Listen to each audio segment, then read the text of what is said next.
Hello everyone, and welcome back to the Outdoor Channel. Although we are an outdoor channel, we tend to do a lot of truck stuff here, and that's okay. We like trucks and we use it to pull the boat and the camper and do our outdoor activities. But we do some truck stuff here, and recently in the channel we upgraded the interior. Whereas we took out the stock 8-inch head unit, sometimes referred to as a center stack, disconnected everything, had to remove some of the bezels and things around it. Transferred over some of the things like the vents and the trailer brake controller, USB, things like that.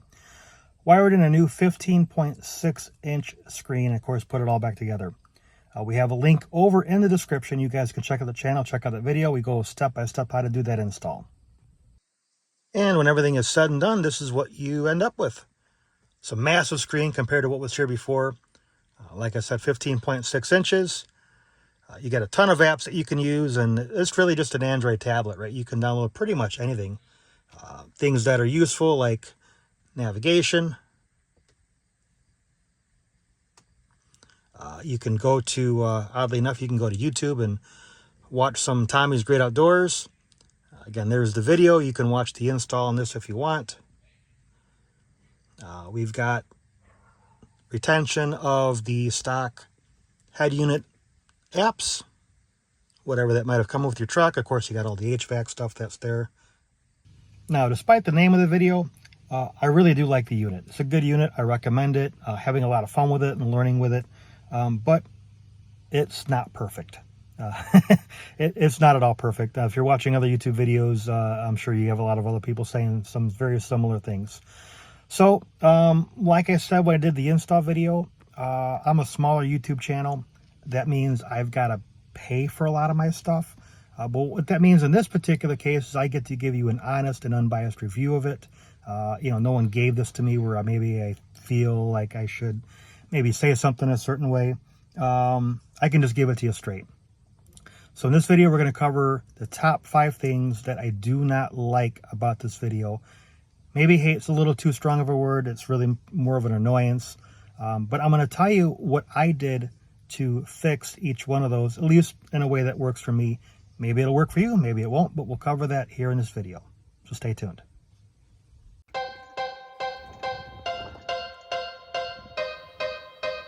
Welcome to the outdoors.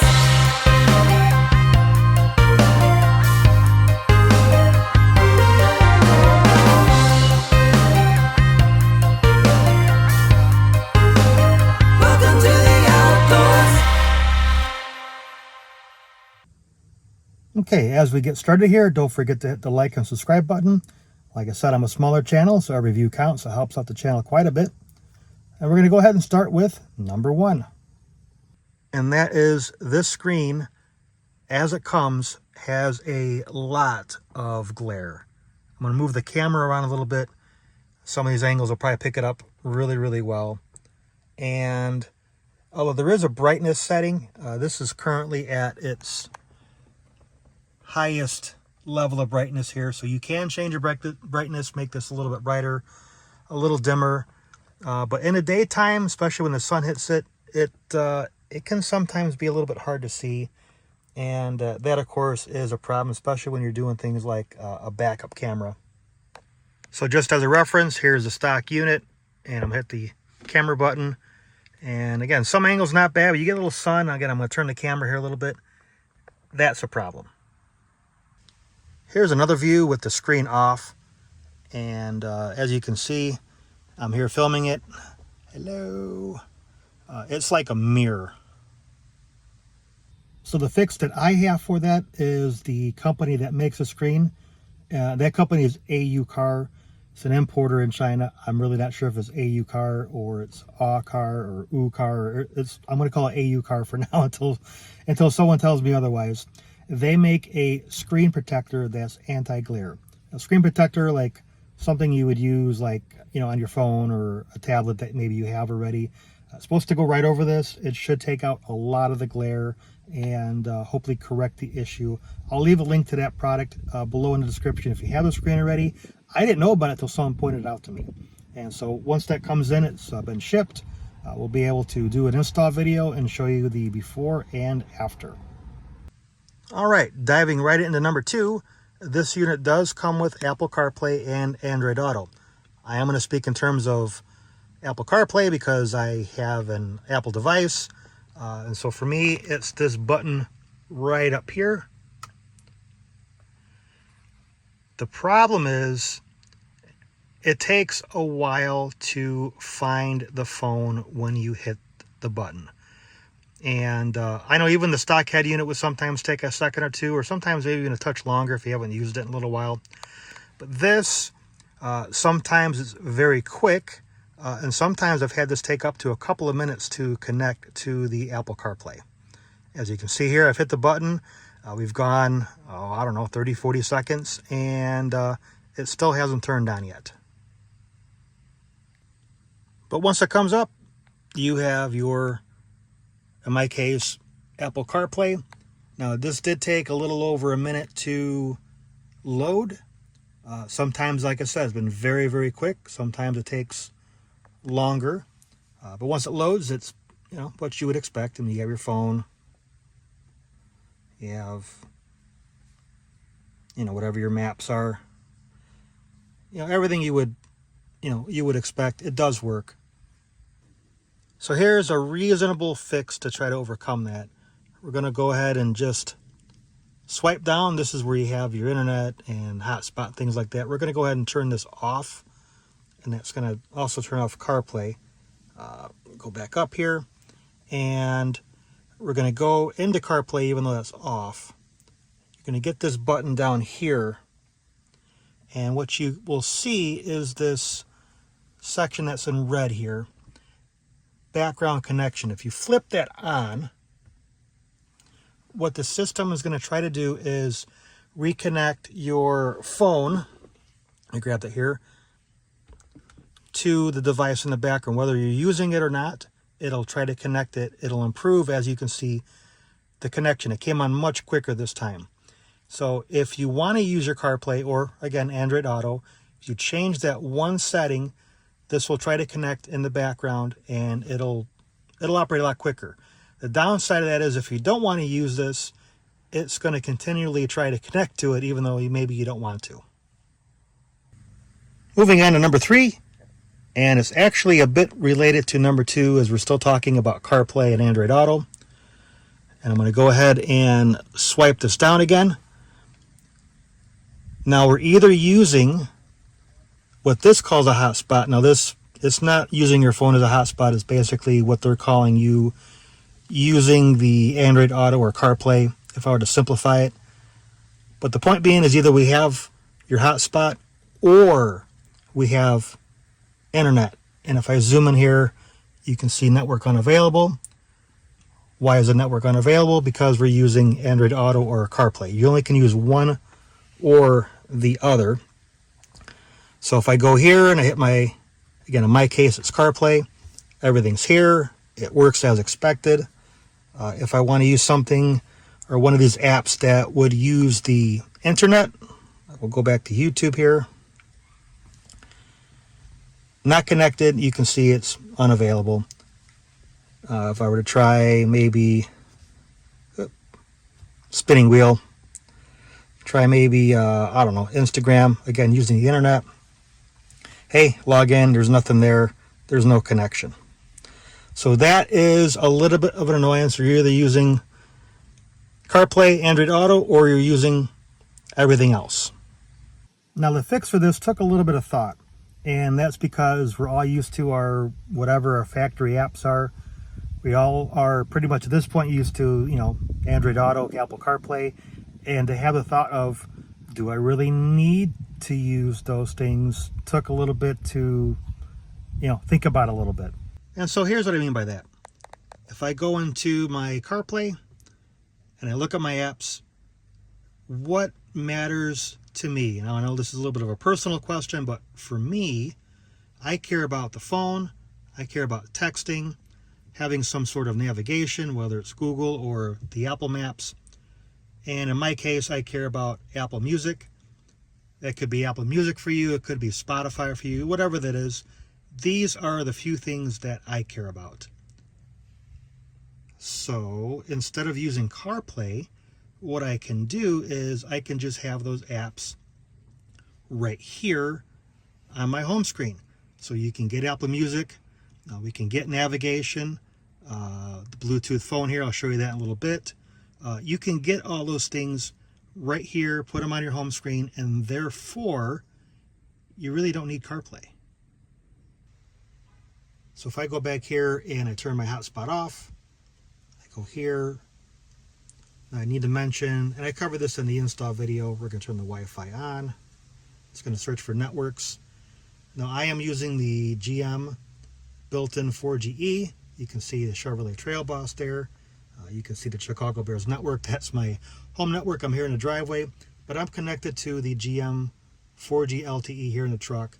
It's on, it's always on. And now when I go back, Apple CarPlay is not going to work. I mean, I can turn it back on. I might wait a moment for it to kick on.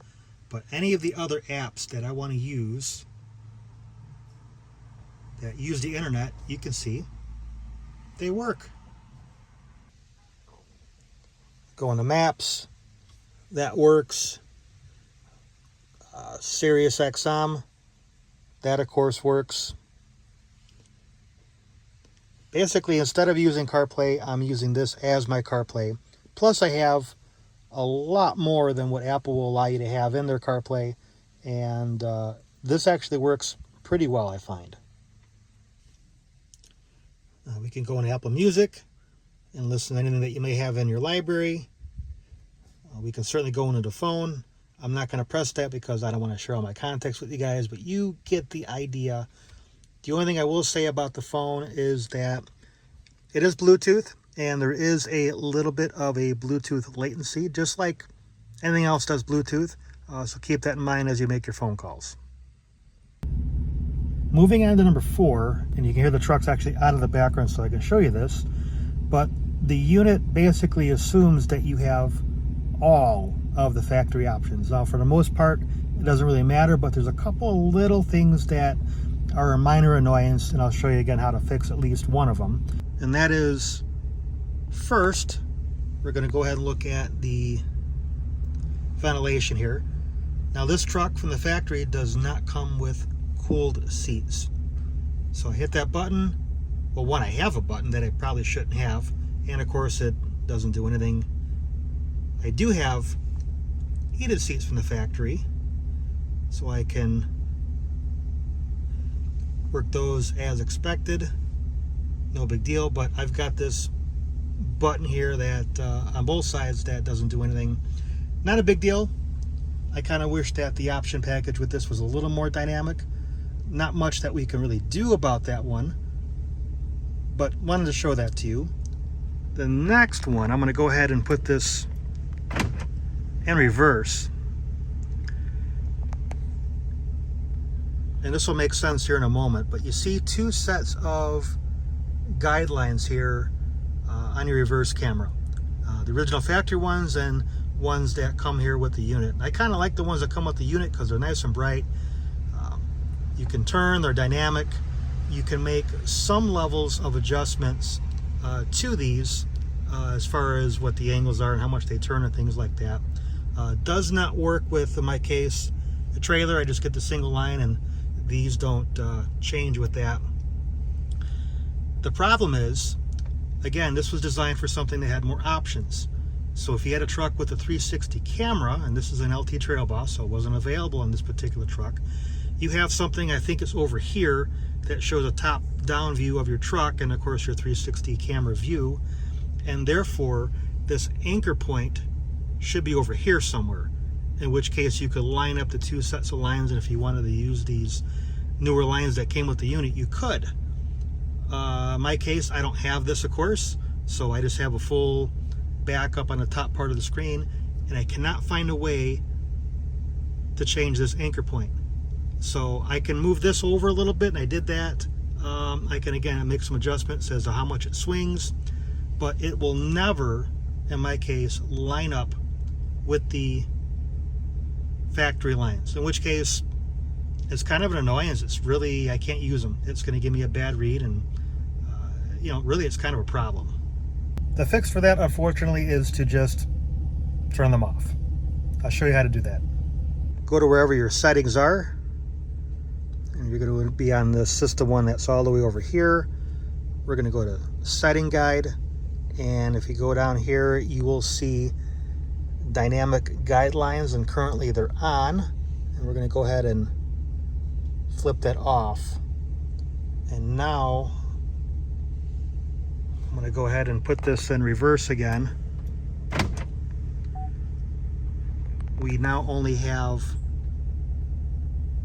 the factory guidelines. All right, on to the fifth and final thing that I don't like about this unit, at least for me in this truck, and that is how you have to pair this Android device to your truck in relation to pairing your phone to the truck. And here's what I mean.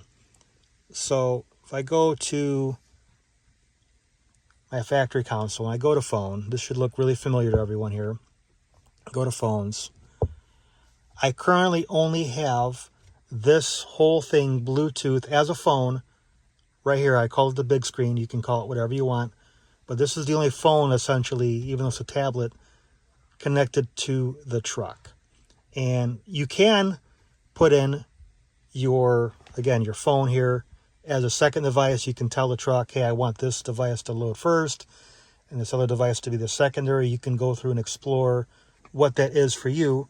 I found that when I had both devices here, for me it was a little finicky. I did save having the answer and disconnect controls on here.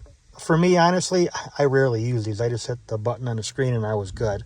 So you have just, in my case, this whole screen as the only phone connected to the truck. And I found that to be probably the simplest way to do it.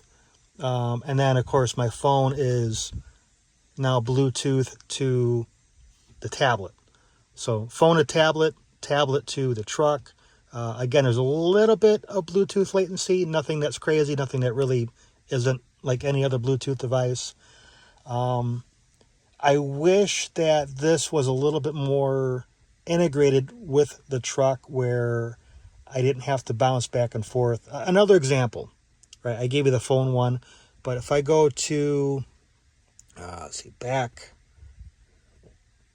and I go to my audio devices, I can either have, like you would expect, a normal XM or AM or FM, whatever that is for you. There's hits one there, so I can have my factory radio, or I can have the rest of the screen here. So something to keep in mind. What I did to overcome that is I just leave it here on the big screen, and then if I want XM, I just go here to the XM app. If I want, my news radio in the morning on my way to work, I hit the, I forgot what app I picked here, but whatever your Spotify or Apple Music, iHeartRadio, whatever that is, right? And I want to listen to my news radio. I basically have it here, and it's loading. And let me turn the volume up. Crash in the South Loop. WBBM's Mike Krauser reports it happened early this morning. 3 people were ejected from a vehicle. Stays on. I can go and do other stuff here. I can put my nav on. 1 was killed. 2 were taken to a hospital. While that news radio's on. This happened after 2 a.m. at Roosevelt and Clark. So that's how you overcome it. Is I kept the connections very simple. Instead of putting the phone in the truck and this unit into the truck, I just have the phone into the big screen and then the big screen to the truck, and I use basically everything right here, keeping it simple. All right, so that wraps up the video. There's a top 5 things I don't like about the unit. Overall, if you follow what I did here or do something very similar to make it work, whatever that is for you, it is a very good unit. You just got to take some time, go through the learning curve, understand what it is, what it isn't, and then you'll really just set it up for your particular needs.